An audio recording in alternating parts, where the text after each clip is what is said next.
Olá, eu sou o professor Marcelo Fernandes, sou docente da Fundação Educacional de Ituverava e esse é o tutorial de elaboração de itens no formato ENAD. Ok? Esse tutorial será dividido em 3 partes. Eu e o professor Osmar participamos da capacitação para elaboradores e revisores de itens para o Banco Nacional de Itens do ENAD. Nossos objetivos com esse tutorial: possibilitar ao corpo docente a capacitação da elaboração de instrumentos de avaliação constituídos por itens no formato oficial do ENAD, desenvolver com o corpo discente habilidades e competências a partir de conteúdos previstos nas diretrizes curriculares nacionais dos vários cursos de ensino superior, tornar o formato da prova do ENAD familiar ao corpo discente. Então essa é a primeira parte do nosso tutorial. Aqui eu vou falar um pouco sobre a prova do ENAD e vou falar também da estrutura de itens de múltipla escolha. Bom, o ENAD é o Exame Nacional de Desempenho dos Estudantes. É um importante instrumento de avaliação de habilidades e competências adquiridas na formação de cursos do ensino superior. Ele está sob comando do Instituto Nacional de Estudos e Pesquisas Educacionais Anísio Teixeira e o exame é feito a partir do Sistema Nacional de Avaliação da Educação Superior, os SINAES. A prova tem 40 questões. Ela tem 2 componentes. Um componente de formação geral, com 10 questões, e um componente de conhecimento específico, com 30 questões. As questões são em 2 formas: itens de múltipla escolha e itens discursivos, questões abertas, em 3 níveis de dificuldade: fácil, médio e difícil. Aqui a gente pode ter uma ideia da distribuição da prova do ENAD. A primeira parte da prova são questões de formação geral, que corresponde a 25% da prova. Depois temos o componente específico, 75% da prova. Como já foi mencionado, nós temos questões que são discursivas e questões objetivas. A prova do ENAD tem 5 questões discursivas e 35 questões objetivas. Entre as questões discursivas, 2 estão localizadas na formação geral e 3 localizadas nos componentes específicos. 3 questões abertas de componentes específicos. Com relação às questões objetivas, 8 questões estão localizadas na formação geral e 27 questões localizadas nos componentes específicos. Ainda o aluno encontra um questionário de percepção da prova. Os itens de múltipla escolha, eles são formados por 3 partes. Número 1, um texto base. Número 2, o enunciado. Número 3, as alternativas. A estrutura do item de múltipla escolha, ele tem um texto base, não é? Que é na verdade constituído por um texto, pode ser um gráfico, uma tabela, uma figura, um esquema, um simulacro, um estudo de caso, ou seja, esse texto base ele propicia a reflexão sobre um assunto, um contexto, uma situação ou um tema, subsidiando o estudante no processo de análise e resolução do item. Essa primeira parte, essa apresentação, ela deve ter coerência e coesão com a segunda parte, que é o enunciado, o enunciado ele explicita o desafio proposto para evidenciar o desenvolvimento da competência. Então, aqui no enunciado, o aluno encontra o comando a seguir para as alternativas. As alternativas serão 5 alternativas, uma delas é o gabarito, somente uma delas, concretização do desafio proposto, essa alternativa, e as outras 4 são conhecidas como distratores, são respostas incorretas. Então, as 3 partes necessitam de coerência e coesão, primeira com a segunda, e é muito importante que as alternativas elas tenham plausibilidade, ou seja, as questões elas não podem ser criadas de qualquer forma. As alternativas incorretas elas devem ser pensadas.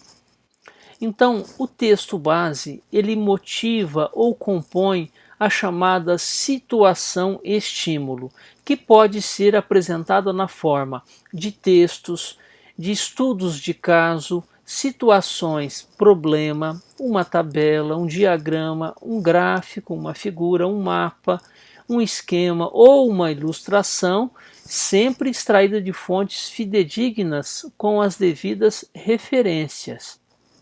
Vamos observar alguns exemplos de questões do ENAD mostrando as várias possibilidades de texto base. Este é uma questão do ENAD 2011 para cursos de biologia, onde o texto base, representado aqui mostrado em número 1, que é um poema.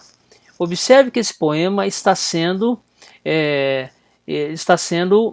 referenciado aqui embaixo e nós devemos seguir as regras da ABNT, colocando o nome do autor, o sobrenome do autor em letras maiúsculas e também seguindo das iniciais prenomes, todas em letra maiúscula. É muito importante colocarmos as referências da onde vem esse texto base que estamos colocando.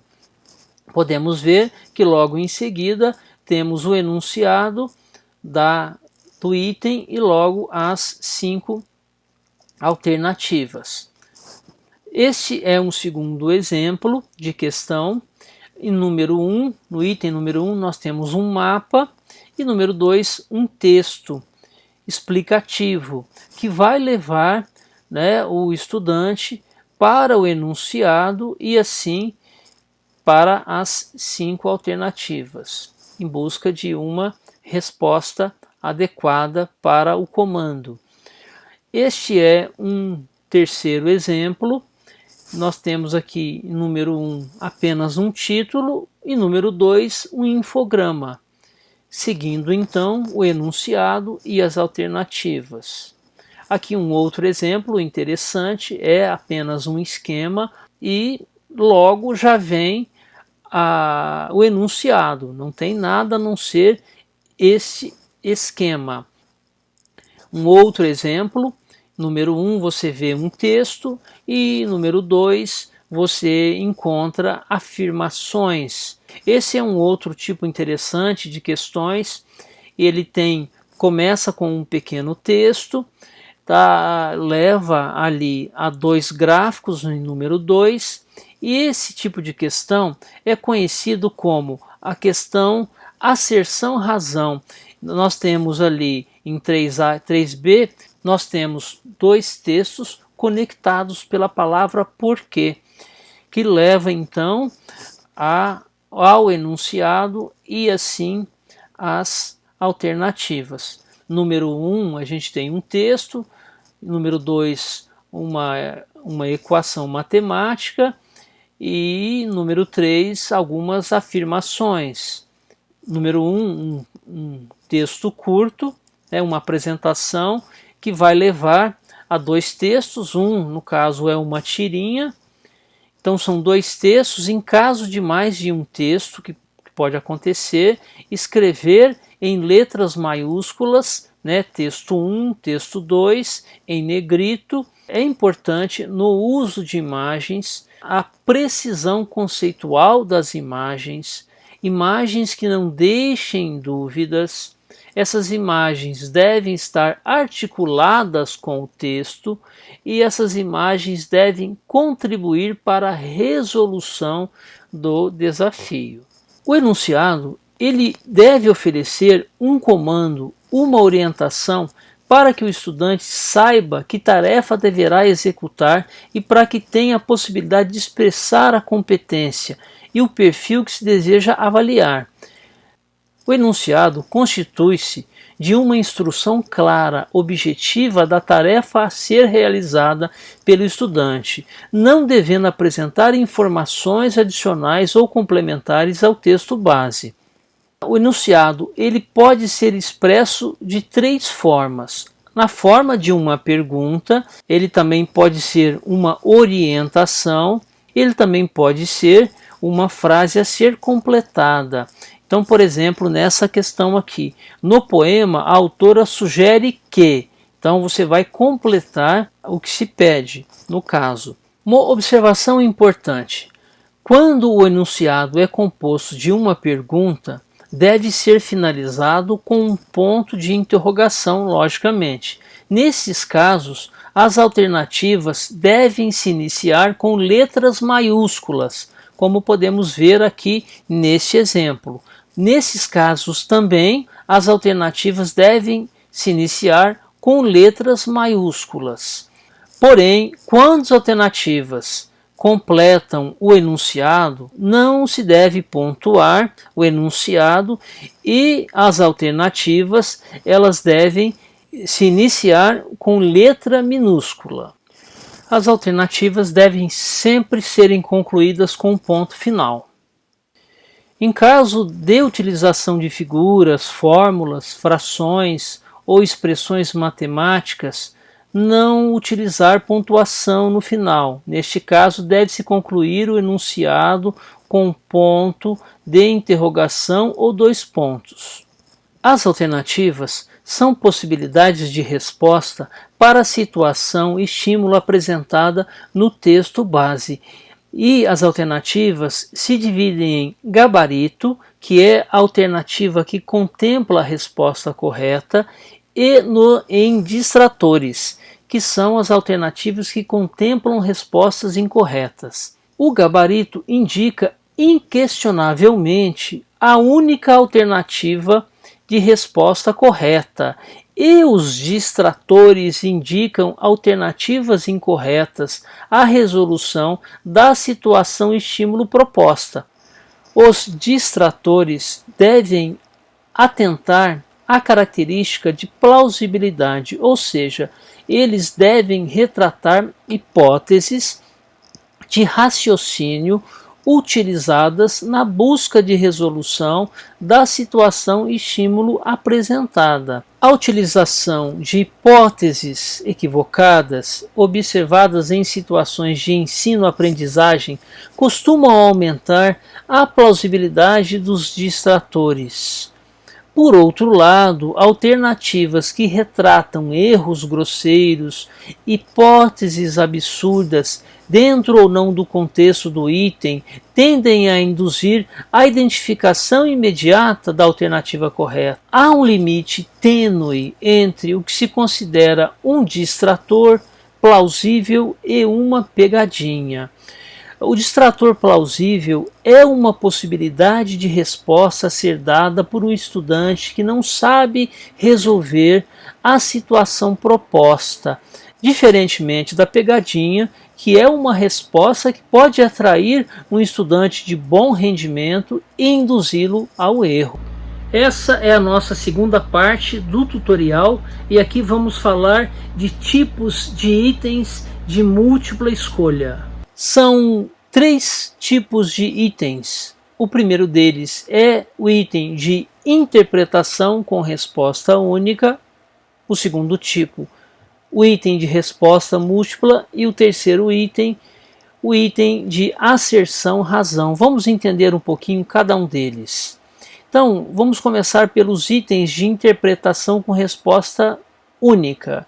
Então, a partir da situação estímulo do texto, que traz um problema a ser resolvido no enunciado, que é o comando, o aluno mobiliza diversos recursos, articulando habilidades, conhecimentos, entre outros, que vão oportunizar a viabilidade de determinada competência ou característica do perfil profissional esperado. Nos itens de resposta múltipla, o item apresenta uma situação estímulo e de 3 a 5 afirmações relacionadas à situação e ao enunciado.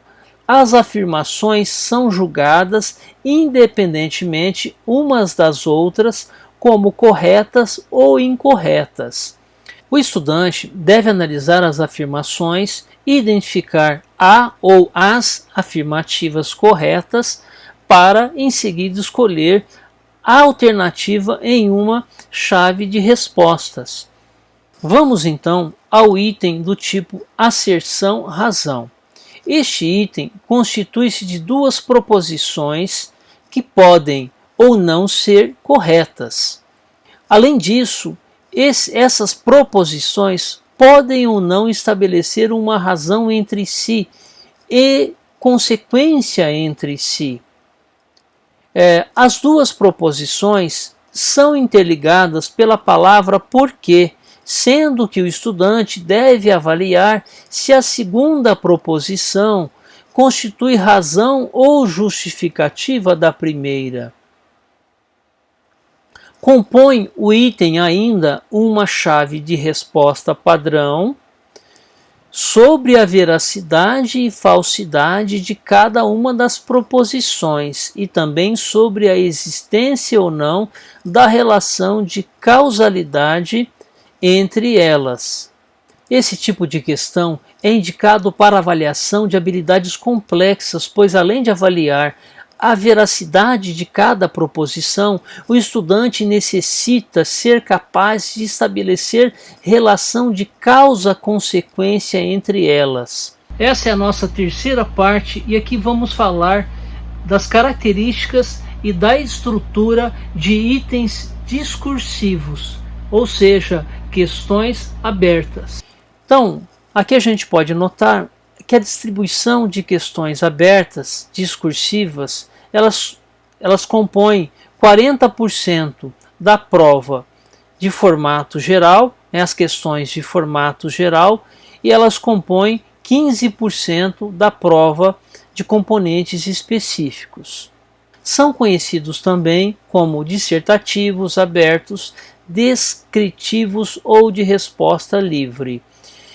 Propõem a mobilização de diferentes competências, tais como propor explicações e soluções para os problemas apresentados, elaborar argumentações consistentes, aplicar o que aprendeu a situações novas, fazer comparações ou classificações de dados e informações, estabelecer relações entre fatos e princípios, por exemplo, relações de causa e efeito. O item discursivo utilizado nos exames do ENAD divide-se em duas partes, que devem manter coerência e coesão entre si. São eles: o texto base, do que o item de múltipla escolha pode ser formado por textos, por figuras, por gráficos, tabelas.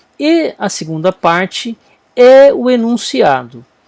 Os itens discursivos podem trazer uma ou mais tarefas a serem executadas, desenvolvidas em um espaço de no máximo 15 linhas, disponibilizando para os estudantes cada questão discursiva.